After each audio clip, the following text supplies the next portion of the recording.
So hello and welcome to the first day of Jane Austen week. Today I'm going to be talking about Sense and Sensibility.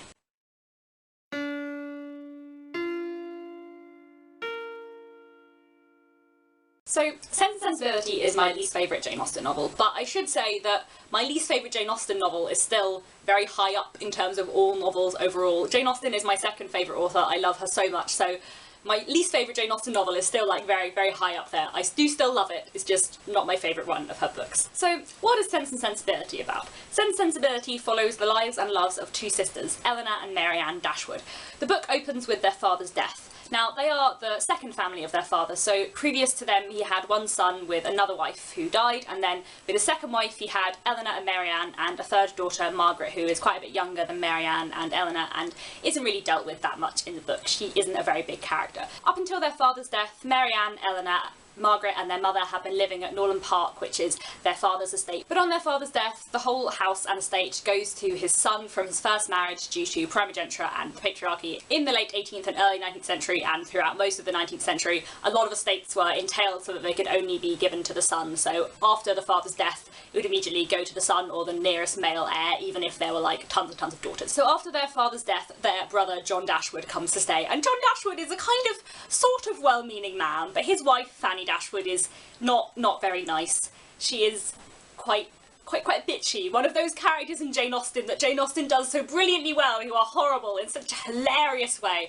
One of my favourite scenes in all of Sense and Sensibility is a conversation between Fanny and John Dashwood in which Fanny basically just slowly persuades her husband not to do anything at all for his sisters and just to like give them nothing. He, at the beginning of the conversation, wants to like give them £10,000 each, and then by the end he just decides to give them nothing because she is so manipulative and horrible and is brilliantly written. So after John Dashwood and his wife move into Norland, the previous Dashwood family, the mother and Elinor and Marianne and Margaret, they are all basically pushed out of the house because they no longer own it and doesn't belong to them, and they move down to Devon to a cottage there with the help of a relation of their mother. However, before they leave for Devon, they meet at Norland Fanny Dashwood's brother. Now, Fanny Dashwood's brother, Edward Ferrers, seems to become quite fond of Elinor, and she is definitely quite fond of him. She is expecting him to propose before they leave, basically, but he doesn't, and she leaves not really knowing what he thinks. And then they get down to Devon, and in Devon they meet two other men of significance in their lives. One is Colonel Brandon of the I Heart Brandon badge, which I currently am wearing. He is an older man of about 35, 38, who is quite taken with Marianne when he first sees her, even though she is 17, but anyway, you know, it was a different time. But then they also meet a young man called Willoughby, who is in his early 20s, very good looking, loves poetry, and Marianne just falls head over heels in love with him. And basically everything just kind of carries on from there. Now, there are many things that I love about Sense and Sensibility, but I think the thing that I really love about it, which is the thing that most people love about it, is the relationship between Elinor and Marianne. Their sisterly relationship is just so good, so well developed, so interesting, and just so thoroughly well done. Both sisters are very different. Elinor is very sensible, very rational. She kind of knows what has to be done in life and does it. She represses her feelings as much as she possibly can. Whereas Marianne, the younger sister, she's a couple of years younger than Elinor. She is really passionate, really romantic, really idealises life and love in so many complicated ways, and the way these sisters interact and kind of bounce off each other is really clever.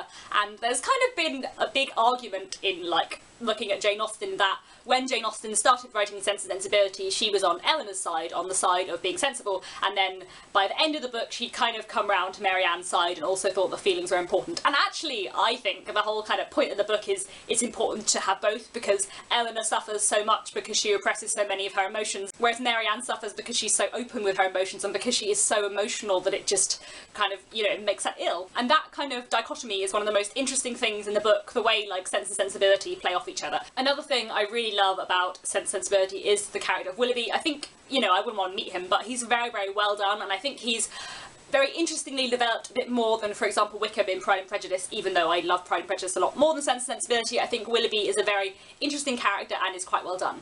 However, there are also some things that I don't like about Sense and Sensibility. The main one is the character of Edward Ferrers. I like Edward Ferrers, but he just doesn't have much character. He is actually not in the book very much and has barely any dialogue considering his importance to the plot, and I think that's a real shame. I always feel like he's a bit underdeveloped. I also feel the same with Margaret, the younger sister, who would be quite interesting, but we never really hear from her, and she doesn't seem to have any significance, and sometimes I kind of wonder in the book why she's there. I am very, very fond of Sense and Sensibility, as I say, but I think those two characters and their lack of development to me is a real shame. I also think, like, just the writing isn't quite as polished as it is in some of her later books, or even in Pride and Prejudice, which we think she wrote about at the same time. So even though there are so many reasons why I love Sense and Sensibility, it's just not my favourite book in terms of the writing. However, it is one of my favourite stories, and in fact, my favourite Jane Austen adaptation of all time is of Sense and Sensibility, and that is the 2008 TV series, which I think is just incredible. It has David Morrissey playing Colonel Brandon, who is one of my favourite actors ever, and the girls that play Marianne and Elinor are of the right age, which I think is really important because in the earlier film they're much too old, and it's really, really important to the story that Marianne and Elinor are really young because they are both very naive, especially for Elinor because she is very sensible, but she is also quite naive, and I think it's really important to try and get that across, and they often kind of miss that out of film adaptations. I've already spoken about this adaptation in the Books and Film tag, where I admitted that I kind of like this adaptation better than the book, and I think for me it's just so good, and it really builds on the story. It develops Edward Ferras's character much more, and it develops Margaret much more, and I really like that. And they also do, like, my favourite scenes in Sense and Sensibility really, really well, which pleases me. So I highly, highly recommend this. So anyway, that's kind of all I have to say about Sense and Sensibility. Please let me know if you have read it and if you like it, etc. down in the comments, and what you think of this kind of video. It's just a kind of introduction to Sense and Sensibility and my thoughts on it. And anyway, I'll be back tomorrow talking about a different Jane Austen novel.